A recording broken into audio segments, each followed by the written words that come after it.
sekalian, jadi policy brief ini merupakan hasil dari penelitian baseline social determinants of health di Indonesia yang dilaksanakan oleh 7 institusi.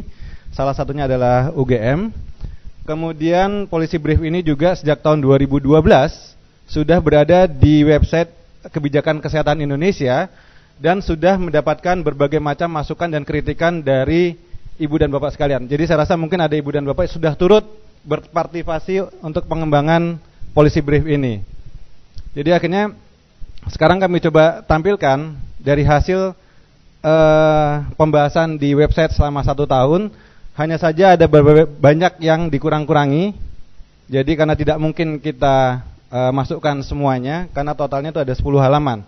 Sementara policy brief itu harus singkat dan padat, maksimal 4 halaman. Makanya hanya poin-poinnya saja yang kami tampilkan. Oke, berikutnya next. Yang mendasari adalah kenapa policy brief ini ada. Karena tobacco epidemic di Indonesia sudah sangat mengkhawatirkan. Kita peringkat ke 3 dunia dengan prevalensi 67%. Ya terus saja mas, diklik aja. Ya terus kemudian berikutnya. Nah ini yang dasar utama kenapa policy brief ini harus ada. Bahwa prevalensi merokok tidak membedakan antara provinsi atau kabupaten kota yang penghasil tembakau atau rokok, tetapi juga provinsi-provinsi yang tidak menghasilkan. Jadi prevalensinya semua di atas prevalensi nasional. Sehingga apa yang harus kita lakukan? Apakah kita hanya harus berdiam diri saja?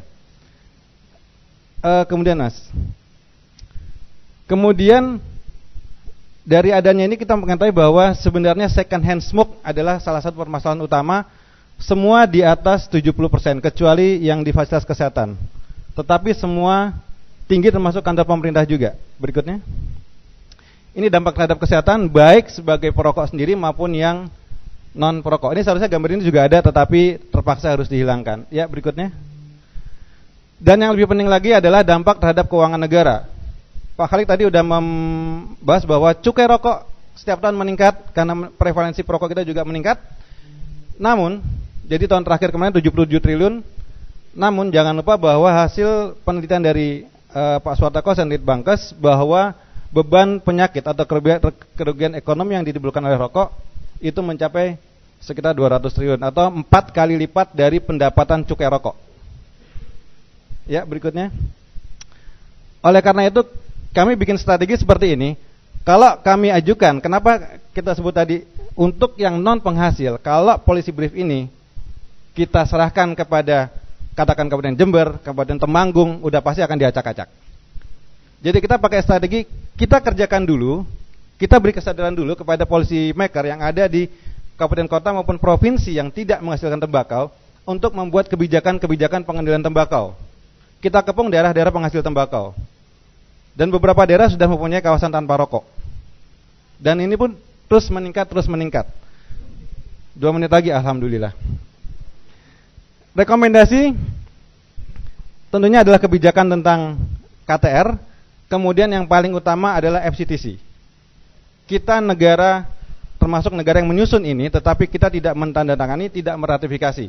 Makanya kami mengharapkan nanti kepada kepala-kepala daerah untuk mendorong pemerintah untuk meratifikasi ini, mengaksesi FCTC, karena ini harga mati, kunci mati. Kalau ini tidak aksesi, ini akan mempermudah untuk tobacco control di tanah air. Berikutnya, kita juga tidak hanya dari segi kebijakan, tetapi juga pemberdayaan masyarakat juga harus kita tingkatkan. Bagaimana caranya kita menciptakan rumah bebas asap rokok. Ini penting sekali. Di Jogja sebagai contoh, ini masukan dari Jogja, kemudian Mas Didi ada. Jadi ini masukan bahwa harus ada deklarasi sosial, bahwa tidak boleh merokok di dalam rumah, tidak boleh merokok di setiap pertemuan, dan tidak menyediakan asbak rokok. Terima kasih untuk hotel ini juga yang mendenda 300.000 kalau ada yang merokok di dalam kamar. Terima kasih untuk Hotel on the Rock sudah menerapkan ini. Oke, berikutnya.